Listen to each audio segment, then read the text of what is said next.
Hi all, welcome to Tech Chronic channel. Complete blogging guide step by step ஓட 4th video இது. Last வீடியோவில் cPanelலாம் என்னன்னு பற்றி பார்த்தோம். பார்க்காதவங்க நம்ம சேனலில் கம்ப்ளீட் பிளாகிங் கைடுங்கிற பிளேலிஸ்ட்டை போய் செக் பண்ணி பாருங்கள்.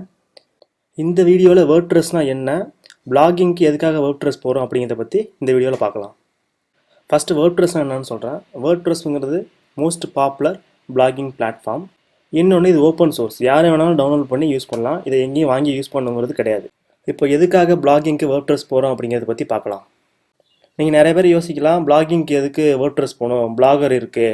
பிளாகர் ஒரு நல்ல பிளாட்ஃபார்ம் தான். பட் பிளாகரில் நீங்கள் ஒரு பிளாக் கிரியேட் பண்ணுறீங்கன்னா உங்களோட பிளாக் நேம் எப்படி இருக்குன்னா, உங்கள் பிளாக் நேம் .blogger.comல இருக்கும். ஒரு சப்டொமைனாக கிரியேட் ஆகும். சப்டொமைனா என்னங்கிறத பற்றி நான் cPanelங்கிற வீடியோ கிளியராக சொல்லியிருக்கேன். பார்க்காதவங்க அதை போய் செக் பண்ணி பாருங்கள்.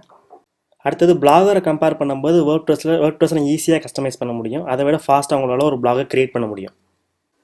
வேர்ல்டில் 70% ஆஃப் பிளாகிங் வெப்சைட் வந்து வேர்ட்ப்ரெஸ்ஸில் தான் ரன் ஆகுது. அடுத்தது பார்த்தீங்கன்னா வேர்ட்ப்ரெஸ்ங்கிறது ஒரு லார்ஜர் கம்யூனிட்டி அப்படின்னா வந்து நிறைய பேர் இது யூஸ் பண்ணுறதுனால ஏதாவது இஷ்யூஸ் இருக்குது அப்படின்னா நீங்கள் ஏதாவது கூகுளில் போய் தெரிஞ்சு அப்படின்னா நிறைய பேர் சொல்யூஷன்ஸ் போட்டிருப்பாங்க. அதே மாதிரி வேர்ட்ப்ரெஸ் வந்து ரெகுலராக அப்டேட்ஸும் கொடுத்துக்கிட்டு இருக்காங்க. இன்னொரு மெயின் அட்வான்டேஜஸ்ன்னு பார்த்தீங்கன்னா நிறைய தீம்ஸ் அண்ட் பிளகின்ஸ் அவைலபிளாக இருக்குது. பிளகின்ஸ்லாம் ஒன்றும் இல்லை. இப்போ எக்ஸாம்பிளுக்கு நீங்கள் ஒரு பிளாக் கிரியேட் பண்ணிட்டீங்க, உங்களுக்கு வந்து ஒரு கான்டாக்ட் ஃபார்ம் வேணும் அப்படின்னா நீங்கள் போய் கோடிங்ஸ் எல்லாம் எதுவும் பண்ணணும்னு தேவையில்ல. நிறைய பிளகின்ஸ் அவைலபிளாக இருக்குது. ஜஸ்ட் அந்த பிளகின்ஸ் டவுன்லோட் பண்ணி நீங்கள் உங்களோட வெப்சைட்டில் ஆக்டிவேட் பண்ணிவிட்டு சில கான்ஃபிகரேஷன் செட் பண்ணால் போதும். யூசர் ஃபில் பண்ணால் எந்த இமெயிலுக்கு போகணும்னு செட் பண்ணிங்கன்னா அந்த இமெயிலுக்கு ஆட்டோமேட்டிக்காக மெயில் போயிடும். அதே மாதிரி நிறையா ஃப்ரீ தீம்ஸும் அவைலபிளாக இருக்குது. உங்கள் பிளாகுக்கு ஏற்ற மாதிரி தீம்ஸை நீங்கள் செலக்ட் பண்ணிக்கலாம். இல்லை உங்கள் பிஸ்னஸுக்கு ஏற்ற மாதிரி தீம்ஸை நீங்கள் செலக்ட் பண்ணிவிட்டு அதை கஸ்டமைஸ் பண்ணிக்கலாம். இந்த தீம்ஸ் பிளகின்ஸை பற்றினா நெக்ஸ்ட் வீடியோவில் நம்ம லைவ் டெமோவாக உங்களுக்கு நான் காமிக்கிறேன் எப்படி பண்ணுறதுன்னு சொல்லிட்டு. இப்போ உங்களுக்கு வேர்ட்ப்ரெஸ்னால் என்ன, எதுக்காக பிளாகிங்க்கு வேர்ட்ப்ரெஸ் போகிறோம் அப்படிங்கிறத பற்றி ஒரு ஐடியா கிடச்சிருக்கும்.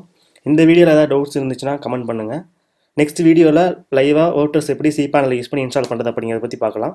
இந்த வீடியோ பிடிச்சிருந்தால் லைக் பண்ணுங்கள், சப்ஸ்கிரைப் பண்ணுங்கள். தேங்க்ஸ் ஃபார் வாட்சிங்.